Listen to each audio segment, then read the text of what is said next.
Olá pessoal, tudo bem? Eu sou a Roberta e hoje eu vou começar esse vídeo com uma história que vai dar um nó no estômago de vocês. Mês passado, uma psicóloga me ligou chorando.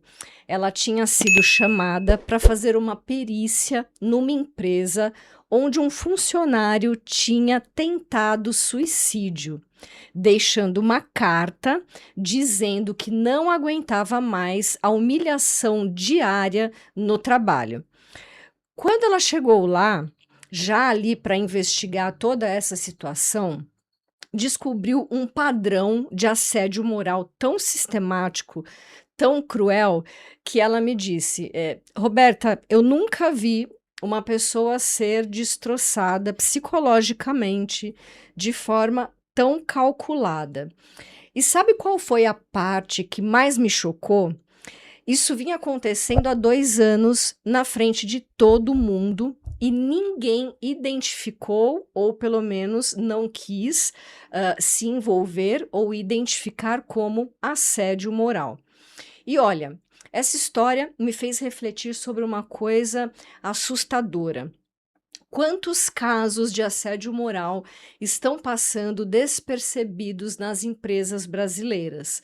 Quantos profissionais estão sendo destruídos psicologicamente todos os dias e a empresa não percebe porque acha que é só um gestor um pouco mais rigoroso? Porque eu preciso falar uma verdade que dói, gente. Assédio moral virou epidemia silenciosa no Brasil. E com a NR1 entrando em vigor, as empresas estão desesperadas para aprender a identificar e prevenir essa bomba relógio antes que exploda na mão delas. E aqui vem o ponto que vai mexer com vocês. Segundo dados do Tribunal Superior do Trabalho, os processos por assédio moral aumentaram 300% nos últimos 5 anos. E vocês sabem quanto uma empresa pode pagar numa indenização por assédio moral? Entre 50 mil e 500 mil por caso, mais ou menos. Isso sem contar os custos indiretos, com a rotatividade, afastamento. Uma única situação de assédio mal resolvida pode custar mais de 1 milhão para uma empresa. Então, hoje eu vou ensinar para vocês exatamente como identificar assédio moral antes que vire uma tragédia. Eu vou mostrar os 7 sinais que nunca falham, os perfis de assediadores mais comuns e, principalmente, como estruturar um protocolo de prevenção que realmente funciona. Porque prevenir assédio moral é literalmente salvar vidas e carreiras. Por que esse tema é crítico agora? Pessoal, com a NR1, identificar e prevenir assédio moral deixou de ser uma boa prática para virar uma obrigação legal. As empresas são obrigadas a ter protocolos para lidar com isso. E olha que oportunidade está surgindo. Olha, eu estou vendo empresas pagando entre 15 mil e 40 mil reais para psicólogos estruturarem protocolos anti-assédio. É um mercado que literalmente explodiu da noite para o dia. Quem souber trabalhar com isso vai ter fila de clientes. Meu objetivo hoje é dar para vocês um kit completo. Primeiro, ensinar a identificar os sinais precoces que podem salvar uma vida. Segundo, mostrar como estruturar protocolos eficazes. E terceiro, compartilhar estratégias que uso para treinar lideranças a prevenir assédio. E terceiro, compartilhar estratégias que eu uso para treinar lideranças a prevenir assédio.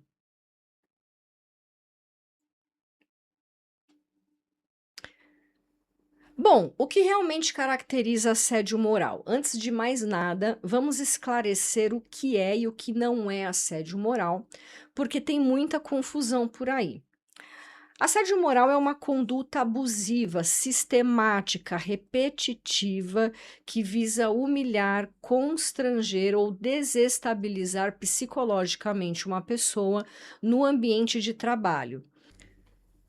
As 4 características que definem assédio são: sistematicidade, então acontece repetidas vezes; a intencionalidade, a objetivo de prejudicar; a direcionalidade, é direcionado a uma pessoa específica; e temporalidade, persiste ao longo do tempo. Não é assédio. Vamos ver então. Cobrança por resultados não é. Feedback negativo pontual também não. Conflitos esporádicos ou decisões organizacionais que são realmente ali legítimas. Agora vamos falar dos 7 sinais que nunca falham. Vou compartilhar com vocês que sinais seriam estes e que eu identifiquei ao longo dos anos e que nunca falharam para detectar assédio moral. Então, sinal 1, isolamento progressivo. A pessoa vai sendo gradualmente excluída de reuniões, informações importantes, projetos relevantes. Começa sutil. Esqueceram de convidar para uma reunião, depois vira um padrão. O sinal 2 é a mudança radical de comportamento. O funcionário era antes participativo e depois ele fica quieto. Quem era confiante fica inseguro. Quem sorria, de repente, vai ficando sério. Você tem uma mudança de 180 graus naquilo que é a personalidade daquela pessoa no trabalho. O terceiro sinal é uma sobrecarga desproporcional. A pessoa recebe demandas impossíveis ou tarefas que são degradantes, muito aquém ou muito além da sua qualificação, tipo um engenheiro obrigado a limpar o banheiro, por exemplo. O sinal 4 é o questionamento público constante. Então, são críticas sistemáticas, principalmente na frente de outros. Questionamento da competência, do caráter ou decisões de forma pública e humilhante. O sinal 5, sintomas físicos inexplicados. Dores de cabeça constantes, insônia, problemas gastrointestinais, queda de cabelo. O corpo fala quando a mente não consegue mais lidar, gente. Sinal 6, controle excessivo e microgerenciamento tóxico. Então, existe um monitoramento obsessivo de horários, pausas, idas ao banheiro, exigência de relatórios detalhados de atividades que são simples, controle que vai além do profissional. E o último sinal, o 7º sinal, ameaças veladas e chantagem emocional. Você deveria agradecer por esse emprego. Qualquer um faria melhor que você. Se não está satisfeito, pode procurar outro lugar. Frases que destroem, né, a autoestima do colaborador. E veja um detalhe crucial. Esses sinais raramente aparecem sozinhos. Geralmente são 3, 4 ou 5 sinais desses juntos. É como se fosse um quebra-cabeça. Quando você junta as peças, o quadro fica mais claro. Vamos pensar um case real, né? Um assédio aí que quase matou alguém. Então, deixa eu contar para vocês um caso que eu atendi que talvez possa ilustrar aqui perfeitamente estes sinais que eu enumerei para vocês. É um caso de um engenheiro de aproximadamente 35 anos, ou uns 8 anos de empresa, que sempre foi considerado excelente funcionário. Bom, num determinado momento entra um novo diretor que, pelo que nós descobrimos na época, depois se sentiu ameaçado pela competência desse engenheiro. Enfim, em 6 meses, o Marcos Em 6 meses, esse engenheiro foi retirado do projeto principal, sinal 1 que nós descrevemos. Bom, foi colocado para fazer relatórios que ninguém lia, o sinal 3. Ele foi criticado publicamente em todas as reuniões, sinal 4. E foi obrigado a justificar cada saída da mesa, sinal 6. Bom, resultado: o engenheiro, né, em questão, desenvolveu síndrome do pânico. Ele foi indenizado em R$ 180.000, mas o pior não foi o dinheiro. O engenheiro nunca mais foi o mesmo profissional. Agora, eu gostaria de compartilhar com vocês os 4 perfis de assediadores, os mais conhecidos, não é? E como lidar. O primeiro perfil é o narcisista corporativo, né? É o que eu chamo de narcisista corporativo. Esse é aquele gestor que precisa ser o centro de tudo, que não aceita questionamentos e que vê qualquer competência alheia como uma ameaça pessoal a ele. Quais seriam essas características? Ele nunca assume erros, sempre culpa outras pessoas. Precisa muito de admiração constante da equipe. Se sente ameaçado por subordinados que são competentes, realmente competentes. Usa, né, a posição hierárquica que ele tem para poder humilhar, né? E como identificar? A equipe, né, acaba mostrando o medo. Você vê a equipe ali com medo, né, de dar opiniões. Você enxerga a rotatividade alta no setor. Você percebe, por exemplo, funcionários competentes sendo transferidos constantemente. Qual poderia ser uma estratégia de intervenção? Nunca confrontar diretamente. Então, trabalhar com superiores dele, né? Trabalhar com os superiores desta pessoa. Mostrar impactos nos resultados, propor treinamento de liderança para toda a gestão. Então, você não vai diretamente nesta pessoa, mas você vai quem está acima dele. O perfil 2, né, é o executor de pressões, né, é o que eu chamo de executor de pressões. Esse não é necessariamente uma má pessoa, mas ela está sob pressão extrema e descarrega na equipe de forma tóxica. Então, quais são as características? Estava normal, tá? Tudo normal, mas mudou depois de cobranças da diretoria.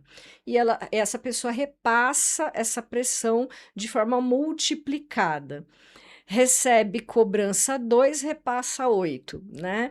Então, justifica, né, comportamento com necessidades de negócio, né? Então, oscila entre momentos de agressividade e tentativas de amenizar a coisa toda. Como identificar isso?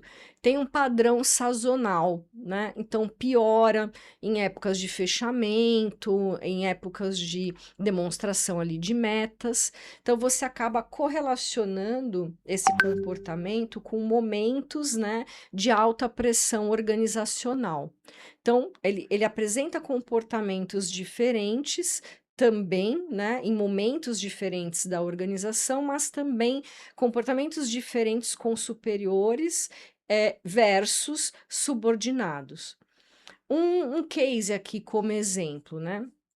Então, um gerente que acabou virando, né, se tornando, se apresentando como um assediador após a empresa ser vendida. Então, você tem uma pressão dos novos donos, né, que fizeram sobre ele, e o fizeram se transformar numa pessoa que também cobra, né, e persegue psicologicamente as pessoas.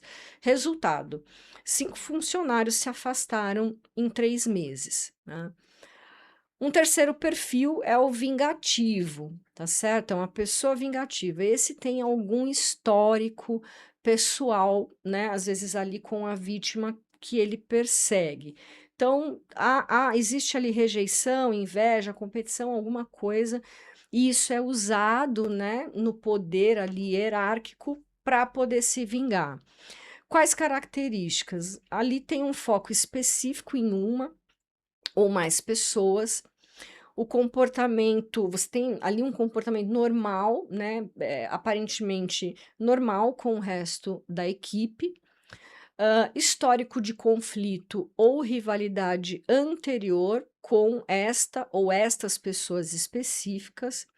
E você tem uma escalada gradual de perseguição, né, que começa de leve e vai se tornando cada vez mais pesada. Sinais de alerta: um tratamento desproporcional com pessoas específicas, mudança de comportamento após eventos pessoais, uma promoção da vítima, por exemplo, um reconhecimento público da vítima, não é, de quem ele está sempre perseguindo. Qual seria uma intervenção, então, possível? Documentar absolutamente tudo isso, envolver o RH muito rapidamente nisso, reconsiderar o remanejamento de pelo menos uma das partes, tá? O perfil 4, o psicopata organizacional, né? Então, esse sente realmente prazer em destruir pessoas psicologicamente. Tem todo um charme pessoal, tem boa pinta, boa imagem ali com os superiores. Só que tem uma ausência total de empatia. É uma pessoa que faz uma manipulação sistemática e calculada, tem um prazer evidente no sofrimento alheio. Como identificar isso? Tem um padrão de destruição que segue a pessoa em diferentes empresas. Tem múltiplas vítimas ao longo dos anos e também nas diferentes empresas. Tem uma habilidade de manter uma boa imagem enquanto destrói os seus subordinados. Eu tenho um caso aqui chocante, real, que é o diretor de mais ou menos que eu tenho um caso chocante aqui para compartilhar, de um diretor que em 5 anos ele chegou a queimar, né, entre aspas, aproximadamente 23 funcionários numa empresa específica, né, para não abrir, para não expor. Mas a taxa de rotatividade no setor era de 140% ao ano. Mas ele tinha um excelente relacionamento com a diretoria. Então, a gente só descobriu esse padrão quando nós cruzamos os dados de todas as saídas dessas pessoas. Então, a estratégia. Qual a estratégia para lidar com isso, né? Uma documentação muito robusta, né? O envolvimento de múltiplas instâncias, nunca trabalhar sozinho, tá, gente, com esse perfil. É muito complicado, nunca trabalhar sozinho. Vamos pensar agora na estruturação de protocolos de prevenção. Então, vamos pensar no protocolo dos 4 Ps, né? Então, baseando-se um pouco na minha experiência, na qual eu fui desenvolvendo ao longo do meu trabalho na prevenção do assédio moral. Então, o primeiro P, políticas claras. Então, ter uma definição precisa do que é assédio moral, as consequências específicas para cada tipo de infração, ter canais de denúncia, canais múltiplos, né? E canais seguros. Não adianta dizer que o RH vai coletar as denúncias, porque isso não é um canal seguro, né? E uma garantia de proteção para os denunciantes. O segundo P, preparação da liderança. Então, precisa haver um treinamento em identificação de sinais precoces do assédio. Tem que ter protocolo de como intervir em situações suspeitas, porque a ideia é a intervenção precoce. Então, a gente precisa desenvolver uma inteligência emocional para isso, né, para identificar e intervir precocemente. É preciso criar um processo de responsabilização pessoal dos gestores em relação a isso. O terceiro P, procedimentos de investigação. Então, você precisa ter um fluxograma claro de como proceder, né, nas investigações, ter prazos definidos para cada etapa, critérios objetivos de avaliação, medidas cautelares para proteger as vítimas. E 4, prevenção contínua. Pesquisas regulares de clima organizacional, indicadores de alerta por setor, campanhas de conscientização, revisão periódica de todos os protocolos. Como seria a implementação prática desse protocolo dos 4Ps, né? Vamos ver como que nós faríamos isso. Primeiro, a gente precisa ter um diagnóstico, né? Um mapeamento de casos anteriores, a identificação de setores de risco para assédio. Como faríamos isso? Entrevistas com lideranças atuais, análise de indicadores de rotatividade, de afastamento. Depois desse mapeamento, nós entraríamos num processo de estruturação, criando as políticas, né, políticas personalizadas para aquela empresa a qual você fez o diagnóstico, definindo fluxos internos, treinando RH, jurídico, né, e deixando organizado ali todos os canais de denúncia.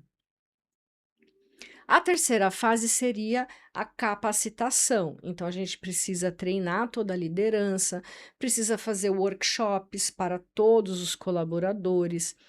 Uma coisa importante é trabalhar com simulações de situações e ter uma comunicação ampla a respeito das novas políticas que serão implementadas. A fase 4 ela é uma fase contínua, porque aí é um monitoramento dos indicadores, né? Então, depois da implementação, você monitora isso. Pode ser de forma mensal, certo? Ou trimestral, enfim, em que você revisa protocolo, analisa feedbacks de efetividade, faz ajustes, inclusive, em tudo isso, baseado nessas experiências e nesses feedbacks. O que faz um protocolo funcionar e o que faz ele falhar, né? Então, pessoal, depois da gente implementar isso em dezenas de empresas, eu identifiquei que o que separa protocolos que funcionam de protocolos que viram papel é que os protocolos que funcionam, eles têm um apoio real da alta gestão, né, da alta direção. Eles não são só um discurso.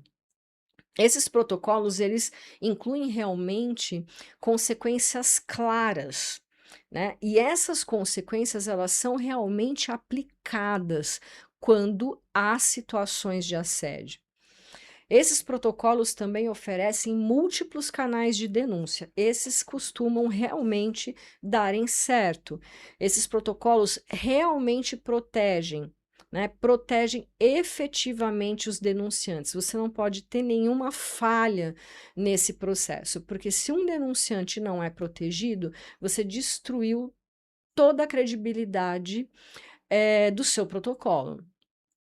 Então, protocolos que funcionam, eles são revisados e atualizados regularmente. Um protocolo que falha é aquele protocolo que é só para inglês ver, né, gente? Então, são muito burocráticos, são muito complexos, eles não têm consequências reais para os infratores. Só tem um monte de palavras ali, né? Mas nada acontece. Acabam expondo ou punindo indiretamente os denunciantes, ou fica tudo ali engavetado após a implementação inicial. Bom, pessoal, agora eu quero entregar aqui para vocês esse kit, né, de identificação rápida de assédio moral. É um checklist de sinais de alerta, tá? Então vamos pensar esse checklist. Funcionário mudou drasticamente o seu comportamento ou personalidade, tá? Primeiro item. Segundo, isolamento progressivo de atividades e de informações. Ele passa por sobrecarga desproporcional ou tarefas degradantes? Está vivenciando críticas públicas e questionamentos sistemáticos? Ele está sofrendo sintomas físicos inexplicados, como dor de cabeça e insônia? Está passando por controle excessivo e microgerenciamento tóxico? Vive ameaças veladas e chantagem emocional? Bom, Este é o checklist, é um kit básico, é um checklist. Se você responder sim para a maioria dessas perguntas, você muito provavelmente está diante de uma situação de assédio. Bom, algumas perguntas-chave para a investigação do assédio. Como você se sente tratado pela sua chefia? Há situações que te deixam desconfortável no trabalho? Você se sente respeitado profissionalmente? Tem algo que você gostaria de mudar na forma como você é gerenciado? Você sente que pode expressar opiniões livremente? Então, veja, são questões muito importantes e estratégicas. Indicadores quantitativos também que podem fazer parte desse kit estratégico para você pesquisar e pensar a questão do assédio. Rotatividade acima de 30% em setores específicos, tá? Afastamentos por saúde mental concentrados. Reclamações trabalhistas com padrões similares. Queda de produtividade localizada. Veja, esse checklist está completo, gente. Vamos fazer uma reflexão final aqui. E deixa eu compartilhar algo que eu aprendi nesses anos todos trabalhando com isso. Assédio moral é sempre sobre poder mal exercido. É sobre pessoas que confundem autoridade com autoritarismo, que acham que humilhar é gerenciar. A nossa função como psicólogos e psicólogas não é só identificar e tratar as consequências, mas é educar as organizações inteiras sobre formas saudáveis de exercer a liderança. É transformar essa cultura tóxica, né, nos ambientes de trabalho e desenvolver pessoas ao invés de destruí-las. Cada protocolo que implementamos, cada líder que treinamos, cada caso que prevenimos é uma vida que provavelmente nós estamos salvando, e isso, gente, não tem preço. Se vocês chegaram até aqui, deixa um contra o assédio aqui nos comentários do vídeo e me conta, vocês já presenciaram alguma situação de assédio moral? Como vocês lidaram com isso? Em algum momento eu vou falar também sobre um outro tema que está pegando fogo atualmente, que é a sobrecarga de trabalho e como identificar quando dar conta, na verdade, vira um adoecimento. Vai ser essencial para o nosso trabalho, e se vocês querem se especializar em psicologia organizacional e aprender a trabalhar com esses temas, sobretudo com a NR1, o ecossistema Entre Laços Psicologia tem tudo aquilo que vocês precisam. Os links estão na descrição. Vamos lá, vamos juntos aqui construir esses ambientes mais saudáveis, e para não perder esses temas em que eu vou gravar aí futuramente em algum momento, não perca, né? Deixe o sininho ativado para te avisar. Até a próxima. Tchau, tchau.